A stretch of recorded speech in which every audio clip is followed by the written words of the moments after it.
সাফ চ্যাম্পিয়নশিপের দিনক্ষণ নির্ধারণ হয়ে গেছে এবং আগের দিনই আমরা সেটা জানতে পেরেছি। সাফ চ্যাম্পিয়নশিপে হামজা চৌধুরী খেলবেন কি খেলবেন না এটা আমরা এখনো জানি না, তবে হামজা চৌধুরীর খেলার কথা।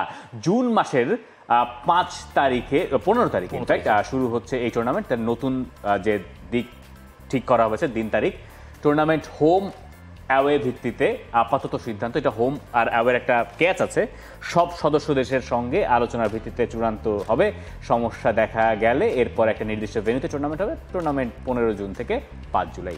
এক্স্যাক্টলি, নতুন একটা ফরম্যাটের সিদ্ধান্ত এসছে, সেটা সব সদস্য দেশের সাথে কথা বলে তারপর সেটা ঠিক করা হবে। এবং এই নতুন ফরম্যাটের যেই কথা বলা হয়েছে, লিগ পদ্ধতিতে টুর্নামেন্টটা শুরু হবে গ্রুপ পর্বে, এবং যে 7টা দল শুরু করবে তারা রাউন্ড রবিন পদ্ধতিতে 6টা ম্যাচ খেলবে 6টা দলের পক্ষে। এখন আমরা চ্যাম্পিয়ন্স লিগে এবারে নতুন ফরম্যাটে কি দেখেছি, 4টা ম্যাচ হোম 4টা ম্যাচ অ্যাওয়ে, সেটা ড্রর মাধ্যমে ঠিক করা হয়েছিল। ঠিক একইভাবে সাফেও যেই 3টা ম্যাচ, এর মধ্যে 3টা ম্যাচ তারা খেলবে দেশটার হোমে, অন্য ম্যাচ প্রতিপক্ষের মাঠে, এবং এটাও হবে আসলে নির্ধারিত হবে ড্র এর মাধ্যমে। কিন্তু এটাই আসলে এই লটারিটাই হচ্ছে আসল খেলাটা। এক্স্যাক্টলি, যে কার হোম এর ভাগ্য পড়বে কোন ম্যাচে বা কারা অ্যাওয়েতে যে খেলবে, সবকিছু আসলে ওই জায়গায় ডিপেন্ড করবে। এখন জায়গার একটা ব্যাপার রয়েছে যে এই সময়ের মধ্যে কোন কোন ভেন্যুটা ঠিকভাবে পাওয়া যাবে, সবকিছু মিলেই আসলে সব দেশ যখন একমত হবে তখন ওই সিদ্ধান্তে আপনি পৌঁছাতে পারবেন যেটা সম্ভব। সাফে এবার যেই ব্যাপারটা দেখা যাবে, আমরা বোধহয় আগামী 1 সপ্তাহের ভেতরেই জানতে পারবো যে কি কি ঘটতে যাচ্ছে। তবে সাফের দিকে আলাদা করে নজরটা রাখতে হবে এবার, কারণ এই বছরের আপনি যদি এশিয়ান মানে কাপ কোয়ালিফায়ার্সের পাশাপাশি ধরেন, সাফ চ্যাম্পিয়নশিপ বাংলাদেশের জন্য সবচেয়ে বড় ঘটনা। এবং জুনে যেই সময়টায় তার ডেট দেওয়া হয়েছে, ওই সময়টার আগে বাংলাদেশের এশিয়ান কাপের একটা ম্যাচ রয়েছে কোয়ালিফায়ার্সের, ইন্ডিয়ারও তাই আছে।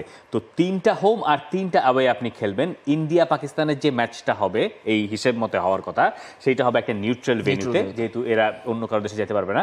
এখন বাংলাদেশ বা অন্য যে কোনো দেশের ক্ষেত্রে এই লটারিটা খুব গুরুত্বপূর্ণ হতে যাচ্ছে, কারণ আপনি কোন ম্যাচ হোম খেলবেন কোন ম্যাচ অ্যাওয়ে খেলবেন এর উপর হয়তো ডিপেন্ড করবে যে আপনি আসলে ফাইনালে যেতে পারতেছেন কি পারতেছেন না। এর সঙ্গে সাফের আরেকটা ব্যাপার যোগ হতে পারে, মেন্স চ্যাম্পিয়ন্স লিগ টাইপ একটা কিছু ক্লাব টুর্নামেন্টে।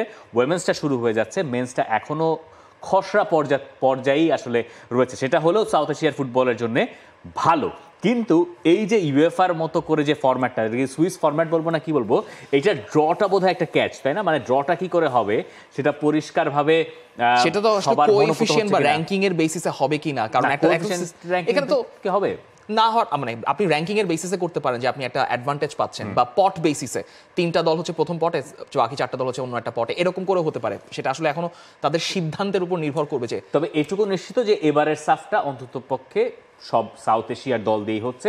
আগের বার যেমনটা আমরা দেখেছিলাম যে শ্রীলঙ্কা তারা সাসপেন্ডেড থাকার কারণে খেলতে পারে নাই টুর্নামেন্টে, এবং লেবানন আর কুয়েত দুটো দলকে যোগ করা হয়েছিল। এবার অবশ্য সাউথ এশিয়ার দলদেরকে নিয়েই সাফ চ্যাম্পিয়নশিপ করার ইচ্ছা সাফের। কে জিতবে সাফ? আবার ইন্ডিয়া?